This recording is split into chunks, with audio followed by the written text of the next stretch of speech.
Muy buen día a todos. Mi nombre es José Francisco Hugo Malvacación y soy estudiante de Prepa en línea C. El día de hoy presentaré mi proyecto integrador correspondiente al módulo 15, Agente Verde. Mi proyecto se llama Sequía, el desastre que viene. Este es un trabajo basado en los reportajes Inicia sequía en Sinaloa, 234 comunidades presentan problemas por escasez de agua y en Sinaloa 15 municipios registran sequía severa en 2023. Ambos reportajes escritos por Manuela Bustamante y publicados en El Sol de Sinaloa.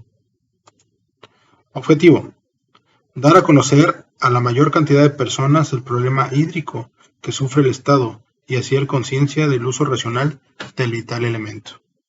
Pues, si observamos el mapa, esa mancha horrible y roja que está en el occidente del país se expande peligrosamente a todo el país, pero más hacia el norte y el Pacífico de nuestro hermoso país, México, amenazando a mi precioso estado, que realmente ya está metido en problemas de sequía severa y sequía moderada en el norte y algo seco en la parte del Carrizo y las Brullas, que es la parte más norte con frontera con Sonora en nuestro mapa.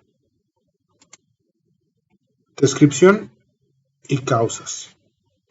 En el estado de Sinaloa se empieza a presentar el problema de la sequía. Aunque el problema aún no es extremo como los otros estados del país, como Nuevo León o Chihuahua, sí se empiezan a notar cambios muy importantes en los ecosistemas. En mi particular punto de vista, las principales causas de la sequía que se nos está viniendo son propiciadas en mucha manera por el hombre, y son la sobreexplotación de los campos agrícolas, la deforestación, ya sea para construir casas o para seguir creciendo el área agrícola, y por el cambio de uso de suelo que esto conlleva. Pero, ¿esto qué significa? Pues es simple. A mediados de los años 70, el negocio agrícola empezó a ser bueno, pero para explotar el negocio se necesitaban más manos que hicieran el trabajo pesado, así que empezaron a traer jornaleros de los estados del sur para trabajar en el campo. Un jornalero es un agricultor o un empleado que se usa para trabajar el campo. Entonces la avaricia del hombre hizo que se deforestaran más zonas para cultivar, y como había más campos se necesitaba más gente, y como había más gente pues se tenían que construir más casas. ¿Y dónde? Pues en las afueras de la ciudad, de las ciudades del estado de Sinaloa, y con ello más suelos que antes eran verdes pues se convirtieron en grises por el cemento de las casas y negras por el asfalto de las calles, para que pudieran vivir los nuevos habitantes que tuvo el estado. Es claro que existen otras causas más globales, como el uso del combustible fósil que genera el calentamiento global, por ende el cambio de ciclos naturales, pero de ello hablaremos en otra ocasión. Descripción del ecosistema y su biodiversidad. Sinaloa tiene un suelo muy rico y un clima que se presta para la agricultura y la ganadería. Aunque originalmente la flora del estado era dominada por selva seca, manglares y un poco de selva tropical, como dato, más del 60% del territorio sinaloense tuvo algo de vegetación tropical o verde, y más del 13% de la fauna que existe en el país vivió o vive en mi precioso estado de Sinaloa. Pero ¿desde cuándo está este problema?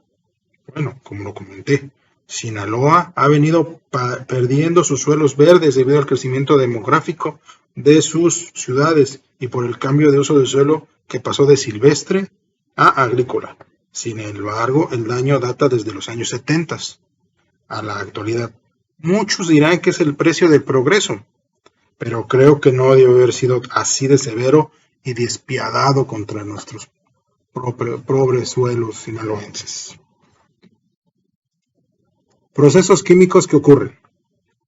Debido a que los suelos cambiaron de uso, Estos pierden su riqueza, pues ya no absorben químicos como el fósforo, el hierro, el calcio, el potasio, que se producen por la flora o por los desechos que genera la fauna originaria de la región. Es decir, que pues los animales ya no se comen los frutos y pues en sus desechos pues hay nutrientes que nutren al piso, al suelo, eh, las plantas ya no mueren en el suelo y así es que ya no se reciclan esas proteínas, esos nutrientes y pues como en todo, eh, tanto es el uso y la explotación y sin tener el mínimo cuidado de la tierra, pues termina por volverla estéril.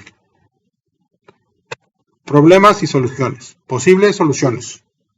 Podríamos dividir las soluciones en dos áreas: políticas ambientales establecidas por el gobierno y acciones que la gente pueda hacer por voluntad propia.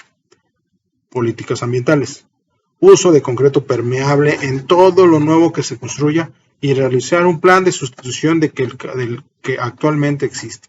Es decir, que todo lo que construyan deberá de usarse concreto permeable y cambiar los suelos duros que no permiten que se filtre el agua al subsuelo en las ciudades, que permitan vuelva a haber agua en el subsuelo. Protección del medio ambiente y elaboración de programas de reforestación en áreas pobladas. Es decir, empezar a sembrar arbolitos en las banquetas, en los parques, en las escuelas, en las áreas verdes de los edificios de gobierno y en lugares públicos como las plazas comerciales. Reducción de fertilizantes químicos que dañen la tierra. Esto solo tiene que hacerlo el gobierno, con químicos, con gente especializada, que haga estudios de los suelos y que detecte y castigue a quienes estén usando fertilizantes químicos y que estén dañando a la tierra solo por la avaricia de tener mejores cultivos o más ganancias. Y evitar el riego en exceso. También esto es monitoreado por el gobierno para que no se desperdicie el agua, que no se acapare el agua en donde no se necesita. Acciones de la gente en general o del pueblo. En el campo se debe practicar la rotación de cultivos, es decir, que en una temporada se planta maíz, en la siguiente sorgo, en la siguiente vuelves a hortalizas, en la que sigue chile, en la que sigue tomate, para que haya rotación y los nutrientes se ayuden a la tierra. Implementar acciones para ahorrar agua, como podría ser no lavar con manguera el piso de tus patios o lavar con manguera tu carro, reutilizar el agua de lluvia, etc. Crear programas de comunicación social para concientizar a la gente, porque al final de cuentas hay mucha gente que todavía no es consciente y que tira y desperdicia el agua como si fuera eterna y nunca se acabara. Reflexión. Es precioso el estado de Sinaloa. Cabe mencionar que no soy originario de aquí y sin embargo este estado me ha acogido y me siento feliz de vivir aquí y quiero ser un agente de cambio para cuidar mi estado y mi ciudad.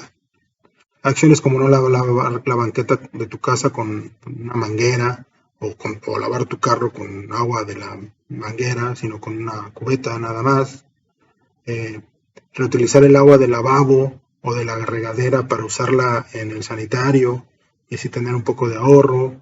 Aprovechar el agua de la lluvia, incluso para lavar tu carro, lavar las banquetas o lavar los trapos sucios, con que limpian el piso. Bueno, pues podría ser un pequeño ahorro, pero todos esos ahorros hacen la diferencia y no nos cuestan. Imagínate pensar el ahorro que tendríamos de agua solo por acciones simples en todas las ciudades del estado de Sinaloa. Y además, si el gobierno se pone a trabajar y realmente incentiva y vigila las medidas tanto ambientales como de reforestación, quizás no se haga un cambio inmediato, pero no podemos esperar resultados inmediatos a un legado de malas prácticas hechas por más de 50 años. Por su atención, muchísimas gracias. Atentamente, su compañero Culichi, Francisco Amador. Muchas gracias.